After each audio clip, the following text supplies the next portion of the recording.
This is Greg Pass with the Americans in Wartime Experience. Today's date is August the 2nd, 2022, and I have the pleasure to sit down through the magic of Zoom with Terry Walsh. I'm in Woodbridge, Virginia. Terry, thanks for joining us and tell us where you're at right now. I'm actually in Keedysville, Maryland. Where's that at? Is that That is about 12 miles from Harper's Ferry, West gotcha? Virginia. Gotcha. Okay, we're not that far from each other then. Yep. Outstanding. So Terry, tell us your full name and where you were born. My name is Terry Don Walsh. I was born in Missouri Valley, Iowa. And any military veterans in your family? I had a grandfather who was in World War II in the Navy, and he was a aircraft mechanic. And was that part of the motivation for joining the service, or what got you into military service? It really was. I didn't get to know him. He passed away from cancer when I was about 12, and I knew he was in the military. I actually wanted to go into the Iowa Highway Patrol, and you had to be 21 to go to the academy. So here I am graduating from high school, and I had a wrestling scholarship, but it kind of fell through because I didn't go to sectionals. And my parents were already putting my help my older brother, out in college, and I knew they weren't going to be able to help me. So I decided to go into the military, which I could think, hey, I can't go into the Highway Patrol Academy until I'm 21. So this can give me some experience. I'll be 22. I can get out, and then I can go right into the Highway Patrol. And of course, I got into the Air Force, and life happens, right? So met my wife in Colorado. I was stationed in Wyoming, and then before I knew it, 20 years went by, and there you are. Happens fast, doesn't it? It sure does. All right, so let's talk about your enlistment. Why did you choose the Air Force, and what was your MOS? The What I wanted to do is I wanted to be military police, and not getting to know my grandfather or getting any advice from him because he had passed. No one else really I knew was in the military.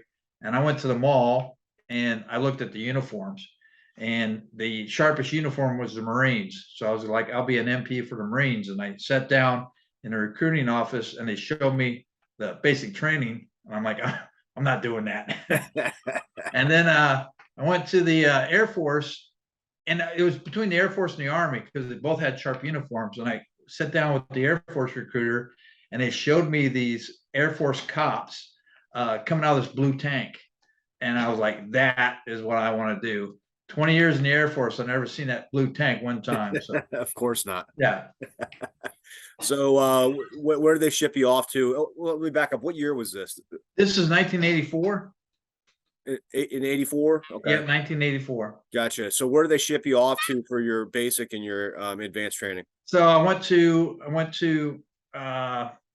my MEPS was in Omaha, Nebraska. In a small town on the west side of Iowa, and went to San Antonio for basic training.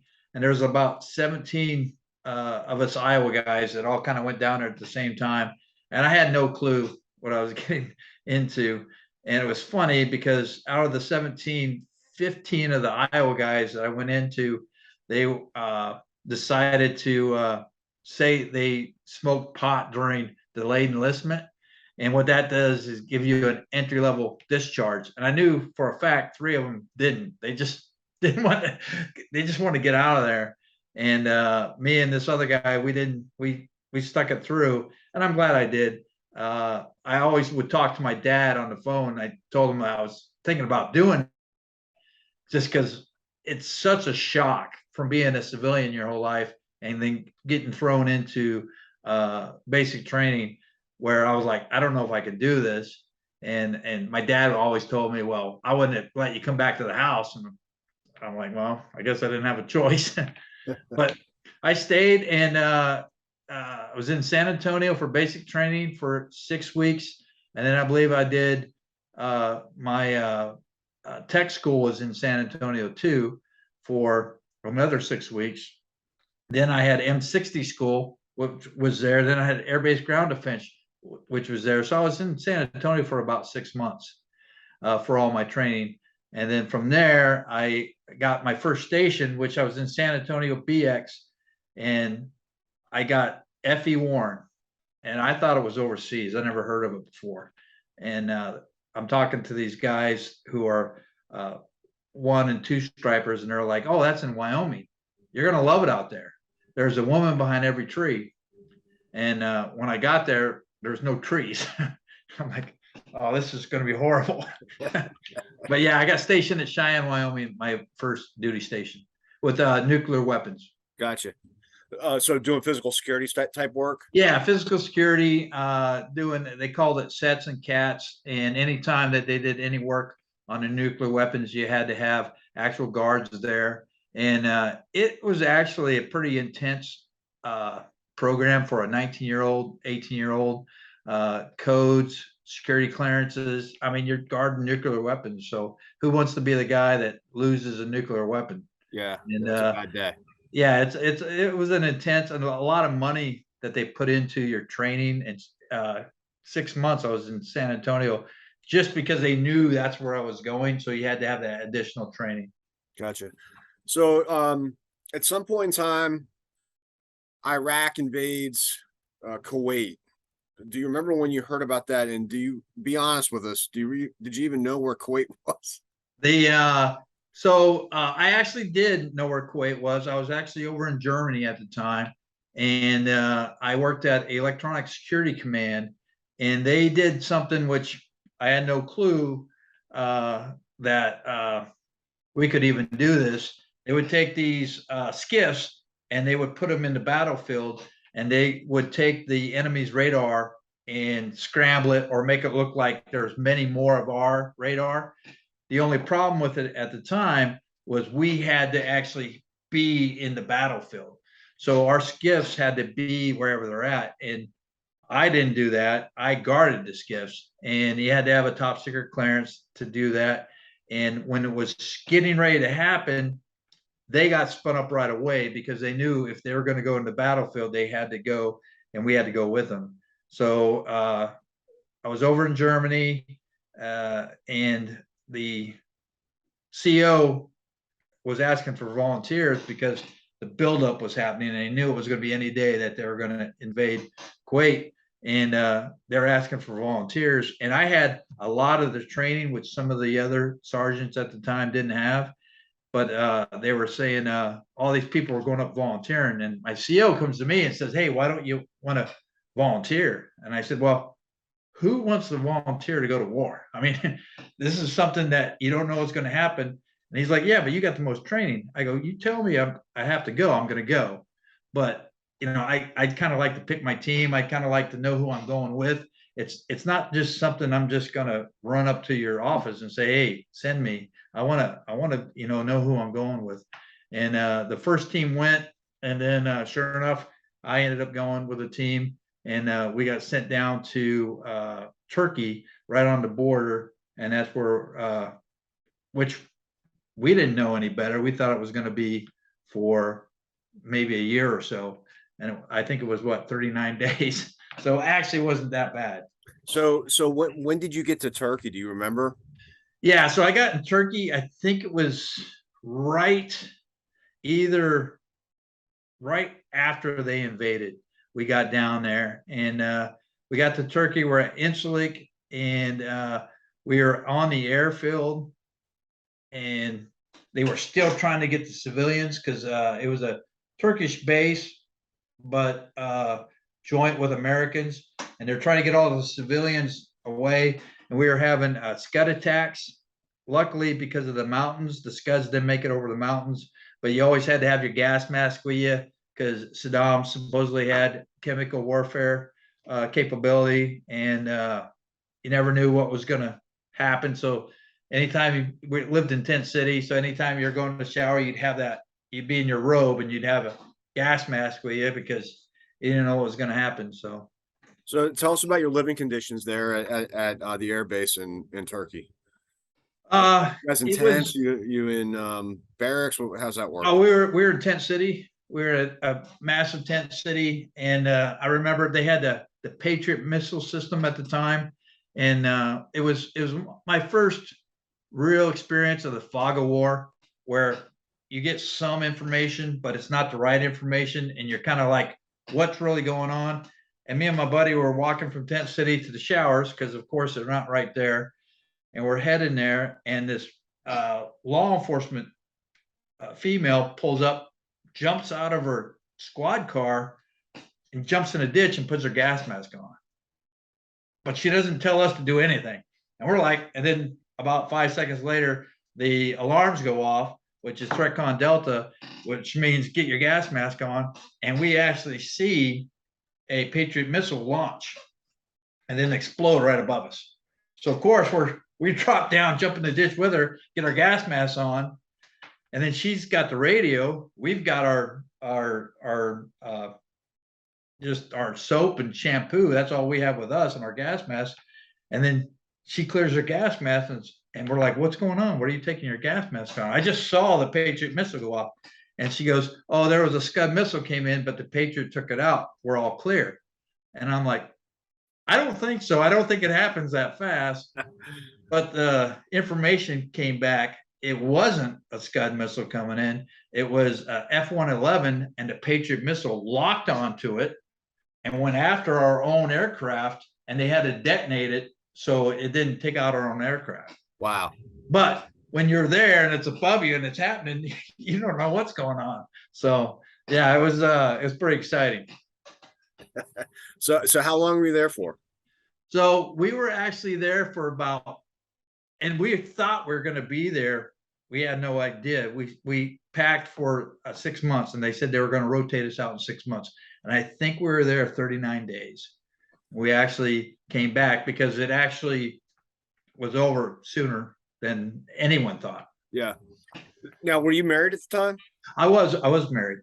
Was she in Germany? She was in Germany. She was in Germany. Yeah. And this is way before cell phones. And it was one of those things where if you could get a DSN line out, I could call Germany, like Ramstein, and then they could patch me in and I could talk to her. And maybe once or twice a week, I'd be able to talk to her. And it was, I guess today you take it for granted because cell phones and everything else and video chat. But back then, we're still writing letters and still staying in touch with a phone call. Were you surprised how quick the war ended? Yeah, I think everybody was. And when I was down there, I think Schwarzkopf came through once and gave us a bunch of boots, which I still have in my attic somewhere. I never wore. But everyone was preparing for the long fight and thought it was going to be, I mean, Saddam kept saying it's the war to end all wars, and it actually did not turn out that way. So fortunately. Yeah. Okay, so where are you off to after that? You go back to Germany, and then so I went back to Germany, and I was because I initially stationed in Wyoming, met my wife, and then she wanted to go to Germany, so did I. Got stationed in Germany, and then what I did for about it seemed like every 6 months, I'd go back to Turkey, and I'd go TDY, because what people didn't understand is it took us about 8 months to get all the equipment over for the war, because everyone, I think, thought it was going to be a long haul big war. And then it took us like 2 years to get that equipment back.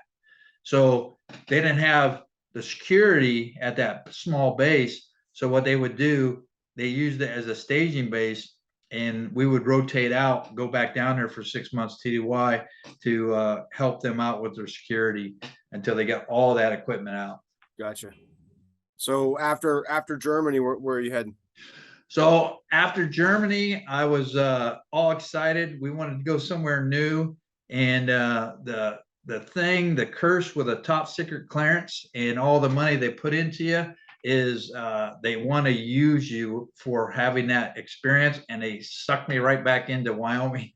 Mm-hmm. So I went back to Wyoming, stationed back at the same place that I was stationed before, bought our first house, and was just learning then that I had a talent for instruction.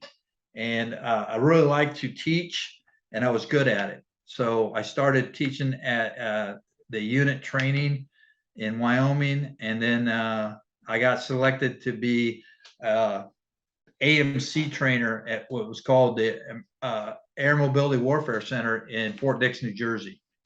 And I was selected for that. And I thought I was going to be an air base ground defense instructor.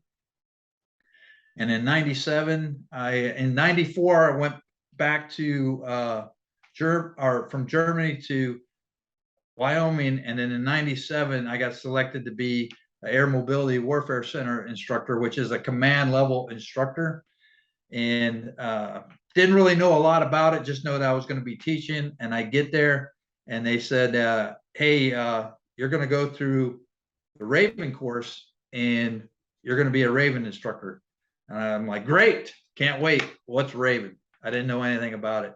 And what it was is Raven was a course they just stood up in 97, right when I got there. And it was a air mobility course for anti-terrorism. And what they had happened in, I think it was 94, after the Gulf was settling down for a little bit, they were having these aircraft come back from unsecure locations all over the place. And I think it was out in California, the landing gear opened up and 2 stowaways fell out. So all the generals were like, hey, that's not good. If stowaways can get that close to the aircraft, what can terrorists do? So they wanted to do a flyaway program where they would stand up and they'd send a 2 to 4 person security forces team with aircraft to unsecure locations all over the world. The problem with it is when you're guarding aircraft stateside and you have a terrorist attack, you can call local security, you can call Army, you can call anyone who's there to help you out. But when you're at a non-secure location overseas, you only have the people that you have with you. So they developed a program that the Phoenix Raven program that had to train certain techniques and procedures for these men and women who are going to do this security, because they only had the gear and the people that went over there with them. And you're going to places where there's not security, you don't have any backup, and weapons aren't even allowed off the aircraft until deadly force is authorized.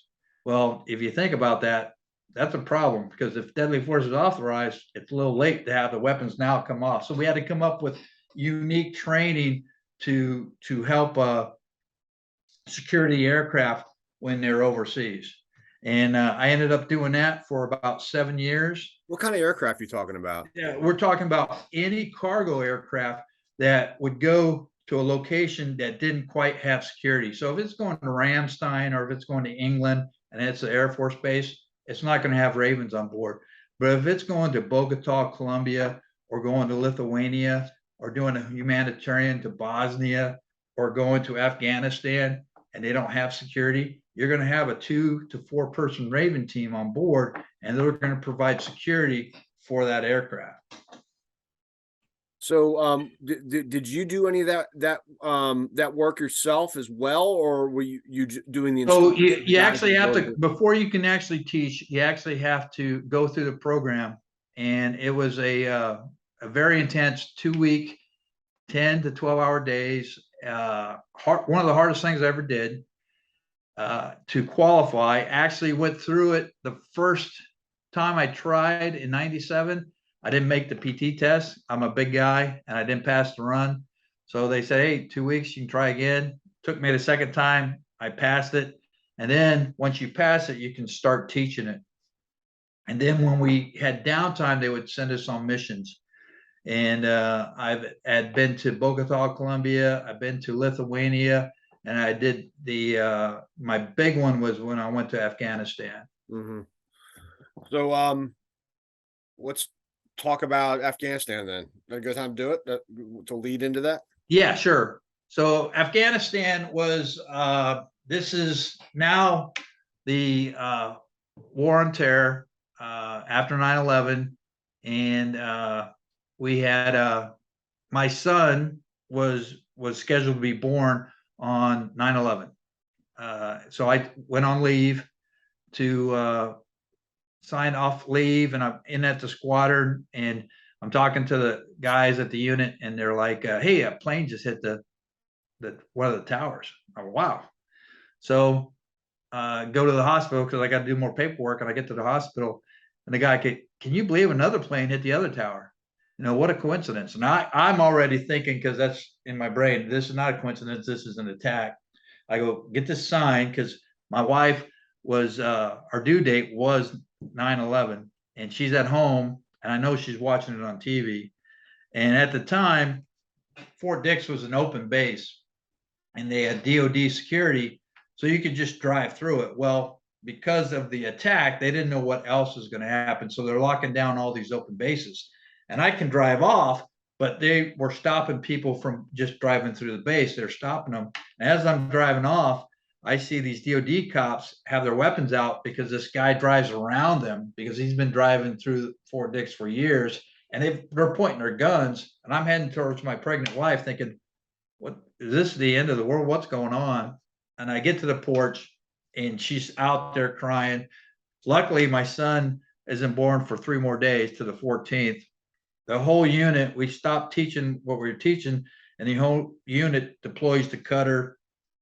And everybody is, the only people that stayed behind were the people that were on leave. And it was me and about 6 or 7 other instructors that were on leave for whatever reason.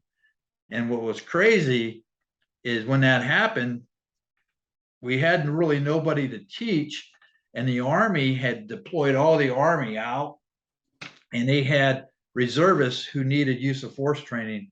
Well, they had nobody to train them, and they sent us initially to go train these Army reservists because they were driving all over the United States with these munitions, and now they're thinking, hey, these are easy targets, and they were going to arm them up, but they didn't have any Army instructors to teach them. So we would teach the Army.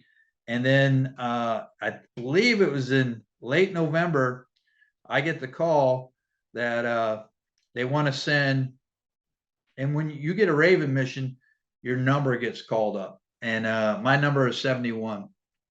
And a funny little story is a couple of years ago, I was in Charleston Air Force Base way after I retired, and I see a young Raven, and they're up to 3,500 Ravens now. And I see a young Raven with his Raven shirt. I say, hey, what's your number? And he goes, oh, I'm 2504. I go, nice. He goes, what's your number? I go, 71. He goes, 71 what? And I go, just 71. He's like, wow, you're old. I go, thanks a lot. But and then he's like, hey, you must been an instructor with Sergeant Stewart. And I go, no, I was his instructor. So you're digging yourself a hole even deeper. Right. But anyway, so your number gets called up. And what the great thing about the program is, once they give you your number, you have it for life. And you're on a list with your number. And if you ever embarrass the program or you do something, they will scratch out your number, but they leave your name on the list. So to me, that's kind of cool, is knowing that if you embarrass yourself, you're going to still be on the list, but you'll lose your number. And some people have lost their number. Well, at this time, they call up our numbers, and all I know is I'm going with these 3 other numbers. One is another instructor, and then the 2 other, because I have the list. I'm actually have the list of the Ravens, and I see the other 2 guys from headquarters. It's classified. We don't know what we're doing. I know where I'm going. I'm going to Germany, but I already know that it's 2 Ravens from headquarters and it's 2 instructors from the schoolhouse. This is not a regular mission. This is something that's a little more intense. I get to Germany. I meet up with Sergeant Berg, and Sergeant Tate was with me from the academy, and we're going to our first brief. All we know is we're going to Germany. We don't know. We don't even get any more intel than that. And when we set in the intel brief, we were going to be the backup team to the primary team who's going to go with Donald Rumsfeld into Afghanistan for the first daytime landing in Bagram. This is right after we had taken over Bagram from the Taliban. And they're telling us this is where Russia lost the war in the 80s. This is where Russia basically all their aircraft got shot out of the air by the missiles that the United States provided the Taliban. And the problem was they still had those missiles. And now we're trying to take back the airbase that Russia basically lost to the Taliban, and they still had the capabilities. So we're here, we're getting the intel briefing, and I'm just shaking my head because everything's bad. They're like, we've had 3 aircraft. They've only done nighttime landings because it's so dangerous. We've had 3 aircraft already targeted this month, and it was like still like the 10th or 11th of November. And of course, because I am who I am, the intel officer at the end said, "Are there any questions?" And I raised my hand. I said, "Yeah." And my master sergeant, we're good friends. We still stay in touch. And he's shaking his head. And he's just like, and my call sign, my nickname is Crusher. And he's like, "Crusher, don't do it. Don't do it." And I'm like, "I got to do it." I said, "Does the Secretary of Defense understand that we do have the capability of Zoom meetings or telecommuting? He didn't have to actually go there. He could just say, 'Hey, on video, I support you guys.'" And everybody starts laughing. And one thing that the headquarters program manager, Jeff Berg, he noticed was the team that was slated to be the #1 team with Donald Rumsfeld, they were nodding off during the intel briefing. So he goes talk to them. A couple of them had alcohol in their breath. Ooh. Said, "Hey, that's it. You guys are not going to be the primary team. You're going to the secondary. We'll be the primary team." So we got bumped up. Now we're going to Afghanistan. We're going with Secretary of Defense. We had to go to the country of Georgia first, and then we meet up with the secretary. He gets on C-17, and you actually have to go in Afghanistan on a military aircraft. And it had been about 22 days since they took over the base. So it still had a lot of UXOs all over the place. We weren't supposed to go off the tarmac, supposed to stay on board. And all I really knew of the Taliban is what I've seen on TV up to this point, right? And I know they had the alliance, and in my head, the Taliban and the alliance looked the same. They didn't have like a definite uniform. They all looked just like freedom fighters, basically. And we pick up these reporters in Georgia, and I know they were going to cover all this, and they're on board. And at the time, Donald Rumsfeld comes on board, and we have box lunches, and they're notorious in the Air Force. They're not very good. You'd be lucky a peanut butter and jelly sandwich, and they're maybe a bottled water if you're lucky, and some crackers. They weren't very good. And we're talking to Mr. Rumsfeld, and he sees me, and he had flown with Ravens before. And at the time, I was a power lifter. I did strongman competitions, and he looks at me and he goes, "Man, you're the biggest goddamn Raven I've ever seen in my life." And we chuckled, and he opens up one of his box lunches, and he had a lobster roll, and he had Perrier water, a full-size candy bar.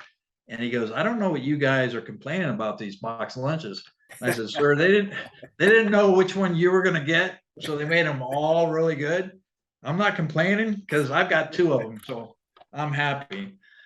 But we got to talk to him, and then we get into landing. And right when we land, it's really intense because of the intel. And I'm at the back of the aircraft, and I see this guy on a motorcycle driving up right towards our aircraft. And he's got a beard, and he looks like he's got one of those funny hats. He looked like a Taliban guy, and he's coming right. And I drop my rifle down, and I'm like, "Stop!" And they stop him. And he's talking to me with a New York accent. He was a combat controller who landed the aircraft, and he needed to talk to the pilot to find out if there are any SAMs in the area. But I'm like, you just can't come rolling up when, all I know is you look, I don't know who's who or anything. And all the reporters and everybody go off the aircraft and they take them to go talk to the troops. And some of the security force guys come up and we're talking to them. A lot of them were our students, so we recognize some people and we're talking to them. And I'm looking at the grass and I see this pink little flag, and I'm talking to one of the security force guys on the ground. I said, what is that? And he goes, that's a UXO. So all the dirt around the had not been cleared yet. This is UXO. What is a UXO? Yeah, unexploded ordnance. Okay, gotcha. So there was minefields all over the place, and it was just a mess. And I'm just like, are you telling me I'm this close to unexploded ordnance? And they're like, yeah, it is what it is. And that's when I got my like first taste of reality that, hey, this is not good conditions. And this lieutenant comes up, and I had actually was his Raven instructor, so I'm talking to him, and he's like, "I'm glad you guys are here because this is the first time we got the shower in about 20 days. It's because the Secretary of Defense was coming, so they made a shower, and we were it was the best thing ever to have this shower." And I said, "I got a question for you. So you guys go on patrol outside the base?" And he goes, "Yeah." And I go, "Have you made contact with the Taliban?" He goes, "Yeah, all the time." And I go, I see these guys marching right here. They're the alliance. They look just like the Taliban. How do you guys tell the difference between the Taliban and the alliance? And he goes, "Oh, that's easy. The Taliban shoot at you." I'm like, that's horrible. But so I'm talking to the master sergeant, and we're stressed out because the longer we stay, the longer they might know that we're there. And first daytime landing, and at this time, my wife still all she knows is I'm in Germany. So these comm guys come up to us and, "Hey guys, I know we're waiting for the secretary, but we have a communications package on. If you guys want to, you can contact your wife, dial direct, and we have the comm packages. Just don't spend more than 45 seconds. Just tell them you're safe. Can't tell them where you're at." I go, "Well, that's awesome. That'd be great. I would love to do that." So I get on and when he was getting off the aircraft, they were filming everything. I didn't think anything of it. So I contact my wife. I said, "Hey, just want to let you know I'm fine. I can't tell you where I'm at." She goes, "You're in Afghanistan." I go, "What?" She goes, "I just saw you. I saw Rumsfeld get off the aircraft, and I saw you on the back of the plane. They were transferring it live." And I'm like, I got to go. So I hang up. I go to the master sergeant. I said, "Do you know they were transferring that live?" And he's like, "No way." And I go, "Yeah." And he looks at me and he goes, "Well, I hope the Taliban don't get CNN." I go, "I hope so too, or we're screwed." And sure enough, Rumsfeld arrives later, and he's got all these personal security army guys that are dressed like reporters, but you can tell, at least I could tell, I knew who was who. And they're bringing the security back, bringing Rumsfeld back, and this army colonel has this metal clipboard, and it's dusk. It's all the time that if they were going to do an attack, this is when they would do it. And this army colonel drops this clipboard on the tarmac, and it sounds just like a gunshot. And I just reacted. I just boom right down to the ground. And I look over to my right, and I see these three army guys that are civilian close, and they got their weapons out. And I go, "Did that scare you guys?" And he's like, "Yeah, it scared the crap out of me." I go, "Me too." So we get Rumsfeld on board, and we get him back to Georgia, and where he gets back on his aircraft and he goes back. So nothing really bad happened, but it was one of those situations where it just that it could have been really bad if it went bad, but it didn't. That was November of 01? Yeah, November 01.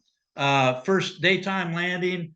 I used to have a newspaper clipping of it in the Stars and Stripes, and it was really intense. And we had our 25th Raven reunion this summer, and I went back, and they had me come speak about that event while I was up there. And some of the players were Jeff Berg was there, who was there with me, and we got to talk to all the new Ravens coming through about our experience. And back then, that was like the really bad stuff we went through. They were telling us about the pulling out of Afghanistan, about how the Ravens on board and everything they had to go through. So I think looking back on it now, I had it easy when I got out. Just the Iraq and everything that went on for like 10 years after I retired. I felt sorry for those guys. So Bosnia, you know, So Bosnia was another Raven mission that I did. It was same thing. One of the, it seemed a lot of times when they had some high level, they would use instructors from the schoolhouse to go on these. Me and this lieutenant went, and intel was bad again. We get to Germany. We're going to fly into Bosnia. It was a do not remain overnight, do not run, because all the bad stuff, and they were having aircraft getting attacked, and whatever you did, you should not stay there overnight. Drop off what you had, your cargo, pick up what you have to pick up, and get out of there as soon as possible. They called it a turn and burn. And we get there, and I think it was my second Raven mission, so I was still kind of nervous. And I had this young lieutenant, and it was his first one. And we get there, and you have a ground guy, and you have a guy on the aircraft, which is called the hidden shooter. Weapons can't come off the aircraft, so he's in the shadows inside the aircraft with the weapon. And if anybody walks up, I need to shake their hand or get in a position where he's got the shot if he has to take it. And it was intense. And we had the airfield manager that kept driving his car, because he owns the airfield, but he kept like driving underneath our wing. Our wing of our aircraft is full of fuel, and it's dangerous, and he shouldn't be doing that. And every time he'd drive, I seemed to be on the other side. I finally stopped him. We were parked right by the fence line, and all these cars were stopping. They're getting out, taking pictures. Well, you don't know what else they're doing. You don't know what they're doing with the pictures. And it was about 200 meters.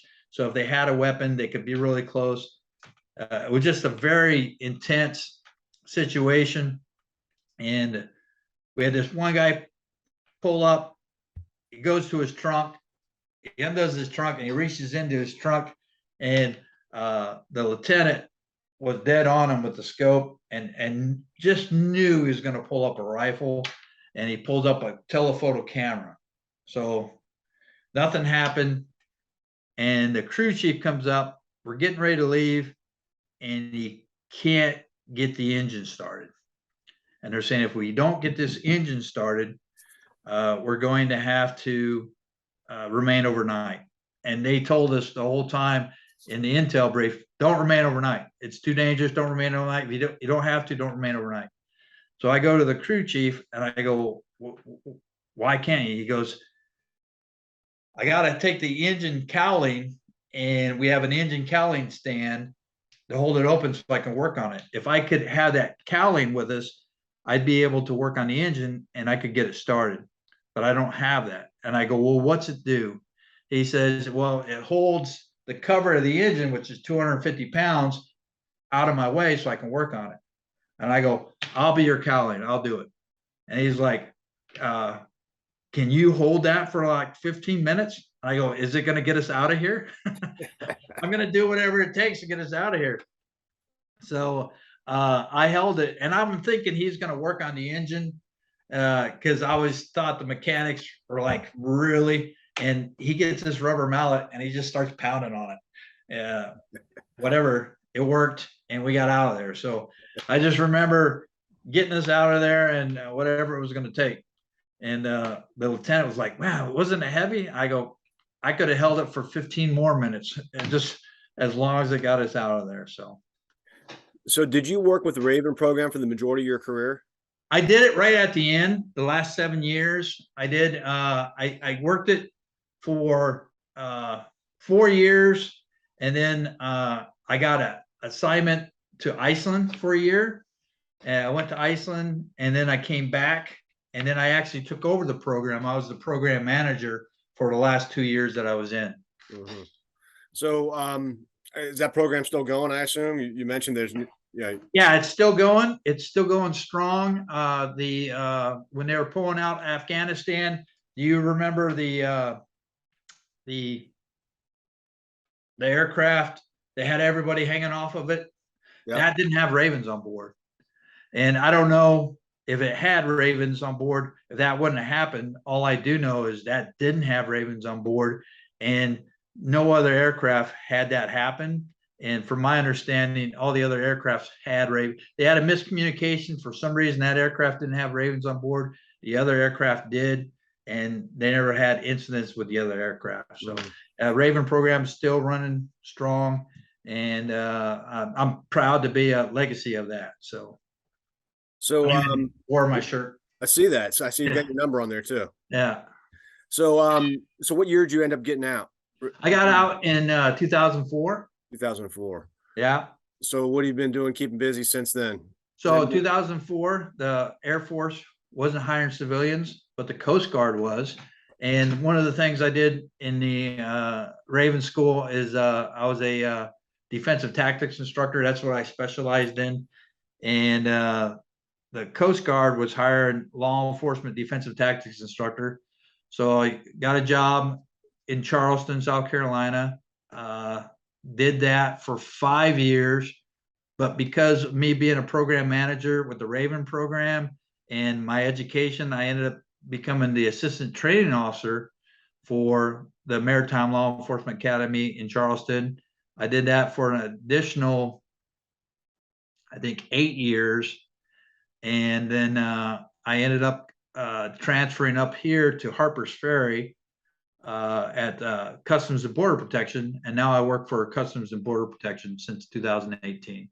Outstanding. So you got a long, many years of federal service. Yeah, many years of federal service. I started out as a defensive tactics instructor, teaching students how to fight and defend themselves.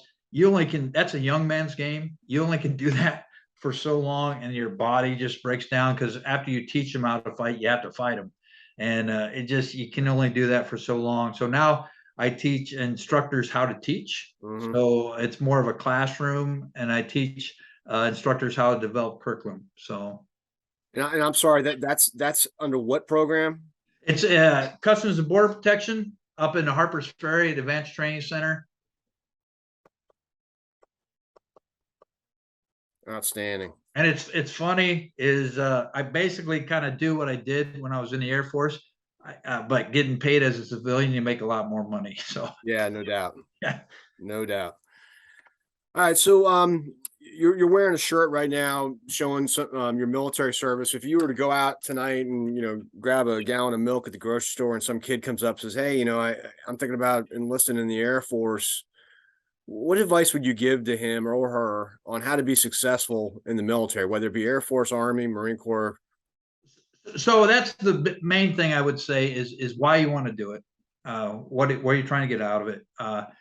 Probably would try to talk him into the Coast Guard. Believe it or not, if I could do it over, I think I would have done the Coast Guard. The Coast Guard was amazing to me on what they did with the least amount of numbers. I mean, I think the Coast Guard at one time had 38,000 people in the Coast Guard, and my career field had 38,000 people. So in the Air Force, and it was amazing to me. But I think I would just talk to them. What do they want out of service? Why are they doing it? My main thing was initially I wanted to get that law enforcement experience, but deep down, everybody wants to do it. I think is because you're not going to get rich going in the military. Even as an officer, you're not going to get rich. I think there's a pride and love of country is why you do it. And I just want to make sure that they were doing it for the right reasons and what they wanted out of it and why they were doing it.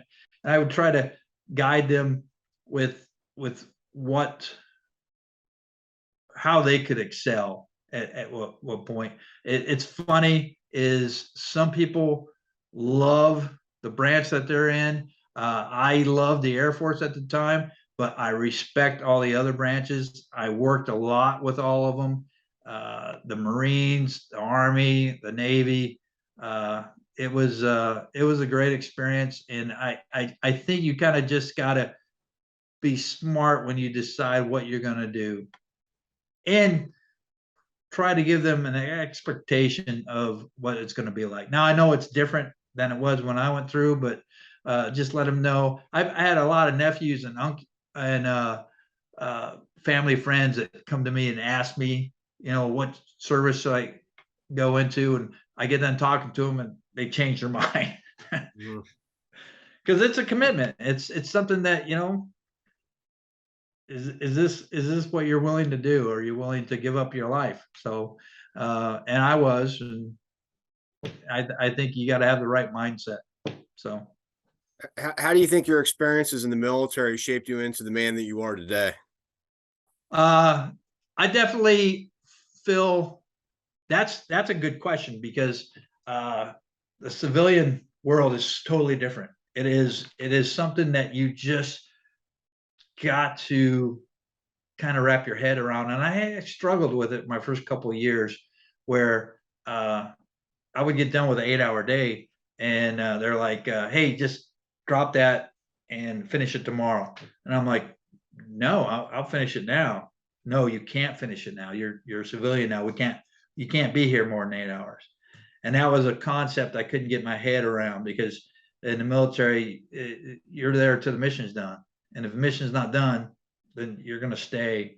And I kind of had to get my head wrapped around that. And then just all the stuff that happens where people are offended and things. And in the military, we saw green.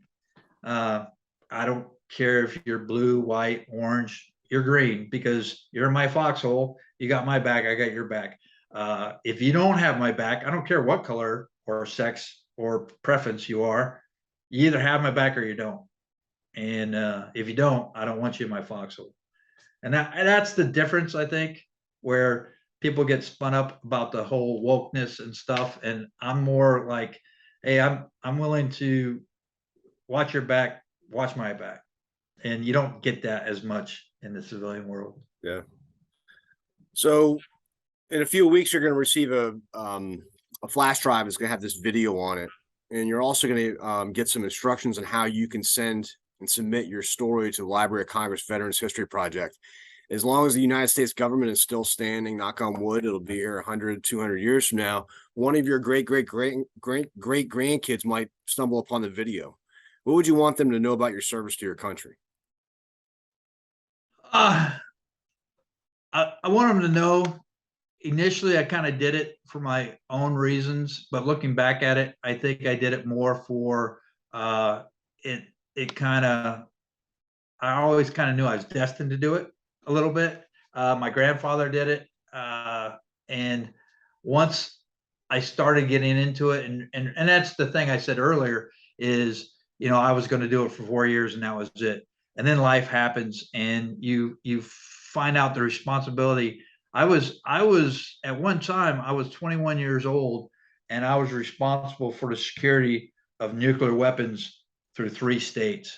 What 21-year-old has that responsibility?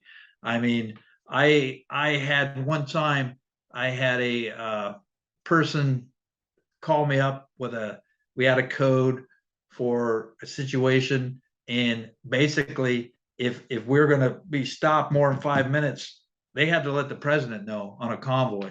And that's that type of responsibility is just something that when it happened to me, I was just like, yeah, this is bigger than me. This is I am responsible for the security of nuclear weapons, and they're not going to lose them on my watch. And that type of stuff at the time, it was like nothing's happening. You're guarding this nuclear weapon under a cement pad. But looking back at it, what responsibility would a 21-year-old have, or my son have, that can even compare to that? It's just crazy. Or going overseas and not knowing if you're going to come back. And each time I did a Raven mission, we didn't know we're going to come back. I did a couple in-flight emergencies where I was over Colombia, and it's funny is we were pushing pallets and pallets of ammo and explosives in Colombia. What war did we fight in Colombia? Well, anyway, so we pushed all these pallets off, and the C-17, the door wouldn't shut. And the crew chief comes up and goes, "Hey, hydraulics are frozen, and we can't get the door to close. Is there any way, you're a big guy, big strong guy, is there any way you would do it?" And he goes, "I got this harness, and we'll tether you." And I'm like, "Sure." I mean, what's our options? Well, our options are we'll ditch. I'm like, well, that doesn't sound good. So yeah, I can go out there. So I go out there, and the door's down, and I'm out there, and I'm banging on this thing, and I'm right on the edge, and we're at a low altitude, so we're flying right over the trees. And the crew chief's got a parachute on, so if he falls out, he's got a parachute. And he's like, "Hey, you're close to the edge." And I'm thinking, well, I'm good because I got this tether. I out there, you guys pull me back. We get done, and I actually loosen it. We get it closed. I come up, and can't hardly hear what he was saying to me because it's so loud out there. And he goes, "You're the craziest guy I've ever met in my life. You're so crazy." And I go, "I was tethered in." He goes, "That was, if you'd have fell out, your body would have slammed up against the side of the aircraft. You'd have died. That was to pull your carcass back in." I said, "You could have told me that earlier." I wouldn't have been acting like that. That was intel I could have used. So just those experiences like that, I look back and I just think they were awesome. And I would highly recommend it if you have the fortitude to do the military. For anybody, I definitely think it has made me successful as a civilian. I think because of the military, I'm a natural leader in the civilian world, and people kind of rely and go to me a lot. And I don't think I'd be the same person without it. So.